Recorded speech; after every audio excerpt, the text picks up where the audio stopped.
Isaiah 3, verses 8 through 9 say, "For Jerusalem has stumbled, and Judah has fallen, because they have spoken and acted against the Lord, defying his glorious presence.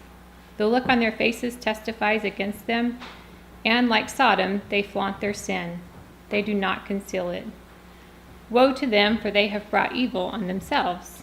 This was a message from Isaiah to Judah and their capital city, Jerusalem. And so my question for us today is this message only applicable to Judah, or does it apply to any nation or people group that turns their back on God or doesn't embrace his ways? In our homeschool throughout the years, the boys and I have studied history from the beginning of time, from creation. Currently, we're in modern times. And we've studied it in a holistic sense. We've studied civilizations that coexist in time. And to explain a little bit more about what I mean, I learned history through the Bible stories that were read to me, or when I went to church, or when I read the Bible. And then, not that I really understood that was history. And then I would go to school, and more than likely we studied American history, which is good. Occasionally we would learn maybe a world history class in high school, or maybe in grade school. I don't know for sure, I don't remember, but maybe we studied the Mayans or the Greeks or the Chinese or the Russians, but I didn't really see the big picture.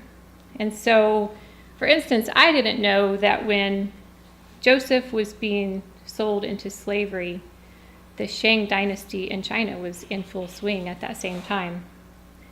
I didn't realize that when the Greeks were using the Trojan horse to sneak into Troy and win that war was almost the exact same time that Ruth married Boaz.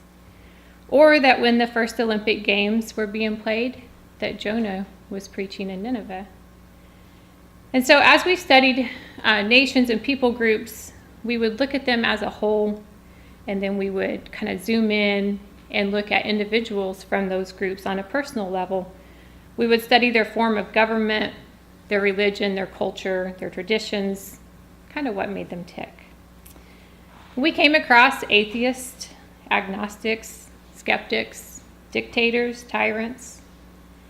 We also learned about some of the most brilliant scientists, mathematicians, scholars, musicians, artists, philosophers, many of whom, not all, but many of whom had a very deep faith in God.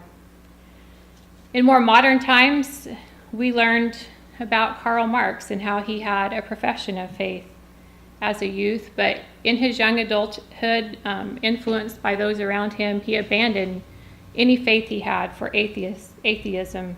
And as he began to fully embrace humanism, he and others sought to redefine good and evil and to try to come up with another way to govern people outside of traditional values and biblical guidelines. And thus communism was born, and millions have been affected since that time.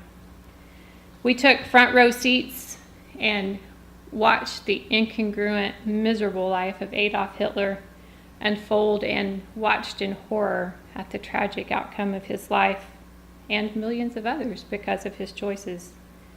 On the flip side, we've seen men and women like Harriet Tubman, Hudson Taylor, Florence Nightingale, the Ten Boom family, Billy Graham, Mother Teresa, Chuck Colson.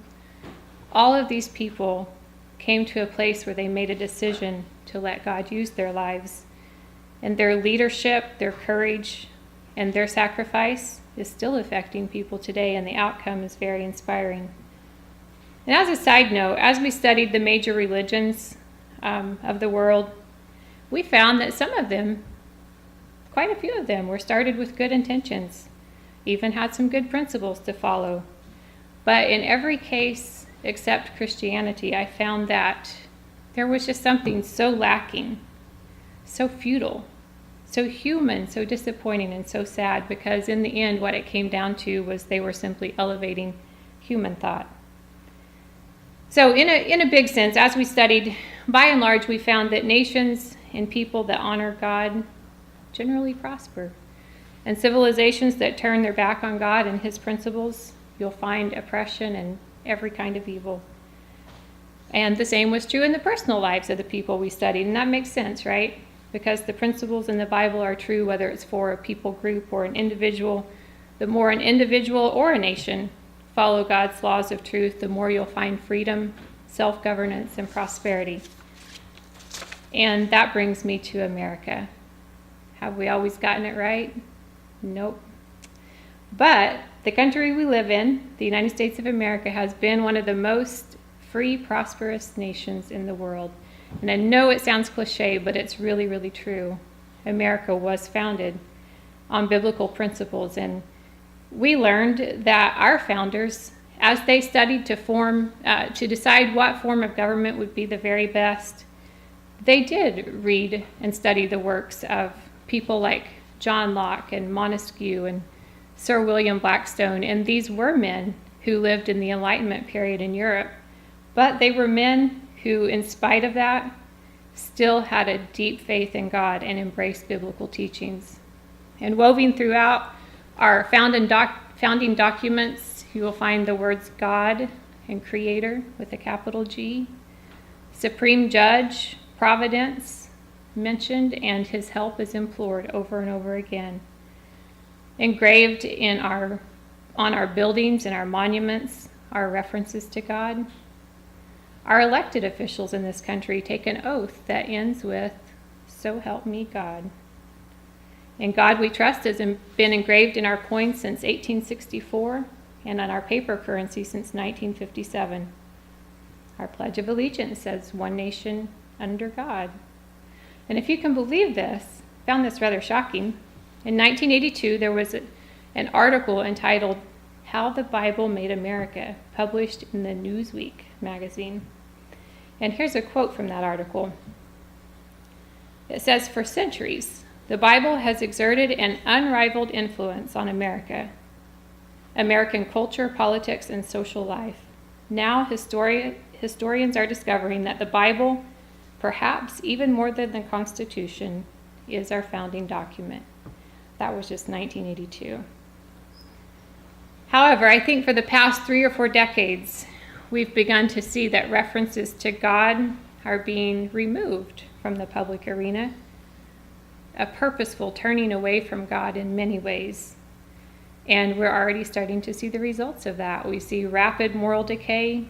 We're at the point now that good is called evil and evil is called good, and killing our children is legal under the very false pretense that somehow this is a good choice for our women. As one person put it, the gray is dissolving and the dark is getting darker. But I don't want to leave us on a sad note, a dark note. And what I love is that there's always hope. When we recognize, whether as individuals or society or a nation, that we've turned away from God, and we recognize that and we turn back to him in repentance, it brings God's blessings again and renews hope within us. And that's why I also love what Franklin Graham is currently doing. Some of you may have heard what he's doing. He's the son of Billy Graham. He is the founder of several ministries like Samaritan's Purse, Operation Christmas Child, Operation Heal Our Patriots. But this year he's focusing on traveling to all 50 states in the United States, and he's holding rallies, usually at their state capitals, but sometimes other places. And he's sharing the gospel, and he's challenging Christians to live out their faith at home, in public, and at the ballot box. And most importantly, he's urging people to pray for America. And he's not endorsing any candidate. He's made that very clear. He will not endorse a candidate. In fact, he goes so far as to say that if you can't find a candidate you like, please vote. Just vote for the least of the heathen candidate. And so This Wednesday, on April 27th, is his stop in Oklahoma City at the state capitol, and he will be there at noon. And if any of you all would like to go, I'm sure it will be inspiring, and it will be a way to just kind of help turn back the hands of time a little, hopefully, and help set us on the right track again.